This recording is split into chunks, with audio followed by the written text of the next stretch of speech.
Hello everyone, Mr. Price here, continuing our read aloud. As you know, we are continuing because of Mr. Terupt.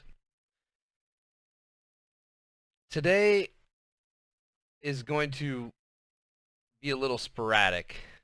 The entries are a bit short, and so we're going to switch through a lot of characters kind of quickly. As you know, we left off with the class heading outside for their celebration. But we were left with that ominous line from Peter, "Mr. T's the best," I thought. That was the last time I got to hang out with him. So, continuing from there. Luke. Peter thought he was so smart all of a sudden. He won a homework pass off a lucky guess and he confused me in categories. Big deal. I resolved, $word, to get him. Jeffrey. Never thought I'd play a game with my teacher, but I did. I played categories with Terupt and Luke and Peter, and I learned that I'm even smarter than Luke at some things, but that doesn't make him out to be a bad kid, just a dork. As smart as he is, Luke doesn't make a stink about it. I like him for that. But Peter, sometimes he gets on my nerves. He's always doing stuff and never gets in trouble. I knew he was just waiting to get outside. I had a surprise for him. It would have been better if I never got involved. If I just stayed hating school, none of this would have happened. Peter. Finally, we're outside. The snow was perfect.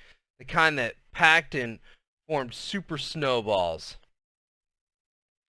I scooped up a handful as we walked toward the field, squeezing it over and over. No snowballs, Mr. T had told us before coming out. We reached the corner and I stuffed the snowball in my pocket. It was too perfect to just toss down. It wasn't like I was going to throw it. I ran out onto the untouched field. The field was perfect too. There was a mountain of snow right in the middle that we climbed up. I was already standing at the top when I saw Lexi making her way up the side. I thought about how she'd been really quiet lately, like she was down in the dumps. Maybe that's why I thought knocking her into the snow would snap her out of her trance. Without thinking about it, or without thinking it through, I never do anyway, I slid down the side and gave her a little shove. She tumbled backward. I laughed hard. She didn't. I ran toward a smaller mound of snow. That was how the game started. Everyone joined in, running back and forth between the two mounds. We knocked each other down as we ran, and we wrestled each other off the tops. I'm not sure how it happened, but somehow I got knocked down. I was watching out for Lexi when somebody shoulder checked me from behind. I fell off the mountain and landed on my belly. Lexi came running over and kicked snow in my face. I was fuming. It's one thing to knock each other down, but kicking snow in someone's face? It's just wrong. I was angry. I got on my knees and bam! I got knocked down on my face again. Now I was fuming and steaming. I pushed myself up to see who did it when bam! Same thing happened. This time, the person held my face down too.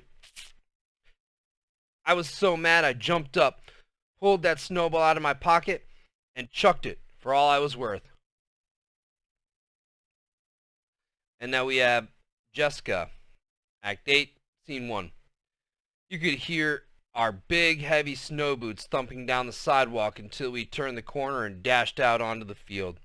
A monstrous hill of snow loomed right in the middle. Naturally, we all sprinted toward it and clambered to the top. Then we jumped, taking the plunge into waist-deep, powdery white. It didn't take long before the boys started taking each other down.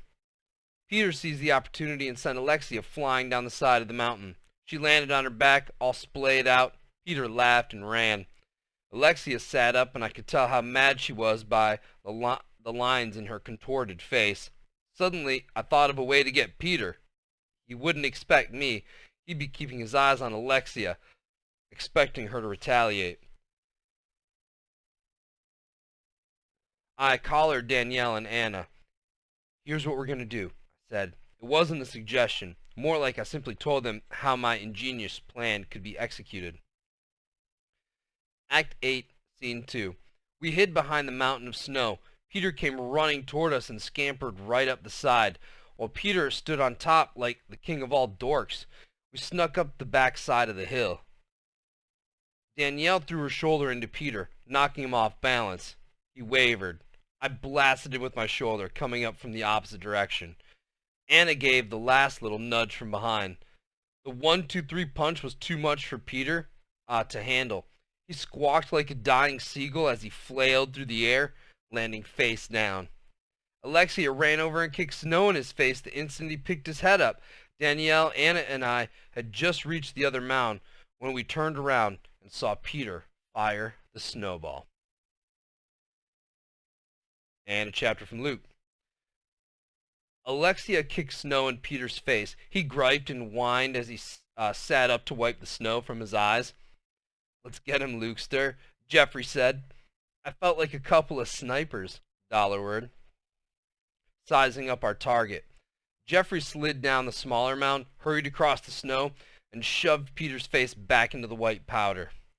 Peter never saw it coming, and Jeffrey was long gone by the time Peter sat up to wipe his face again. That was when I attacked. I blasted him from behind, knocking him down, and held his face in the snow extra long. This reversal, $word, of typical roles with me being the victor felt awesome. It was one of the greatest upsets, $word, of all time. My victory celebration only lasted only a second before everything was shattered, $word. Jeffrey. Peter had it coming. I got him good, and so did Lukester. They say all's fair in war. Peter's not a crybaby, but all of us ganging up on him was too much. He got crazy upset and chucked that ice ball. Anna. I didn't want anyone to get hurt. Danielle. Why did I go along with Jessica's plan? I could have said no. I should have said no. It was supposed to be fun. We were all getting pushed into the snow. Peter would have knocked any of us down. He's always fooling around. It was supposed to be funny. How could it turn out so bad? Jessica. Act 8, Scene 3. I don't think any of us were malicious in our attacks on Peter. It was the sudden onslaught that made him throw that snowball. We didn't know. And I started it. Luke. I was running away from Peter, so I didn't actually see it. I saw something else. The twisted faces of Danielle, Anna, and Jessica. Peter. I didn't know Mr. T was going to be right there. Danielle. Mr. Terupt stood up, right in the way. Jessica.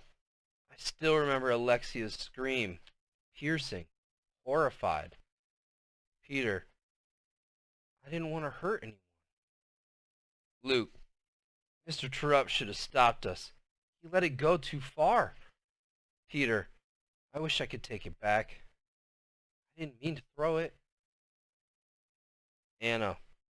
Please let my teacher be okay. Danielle. Dear God, it's Danielle. I really need you down here. Mr. Terupt needs you. And that is where we're stopping for today. And we are on, that brings us to part 2 of the book. And with our next session, we will be in March. I hope you guys liked the chapter. I mean, kind of odd to say, you know, considering what happened, but I hope you can appreciate the style of writing and the author's ability to build suspense and bring the reader into the story. Anyways, we'll continue this soon, and I hope you guys all have a great day. Talk to you later. Bye.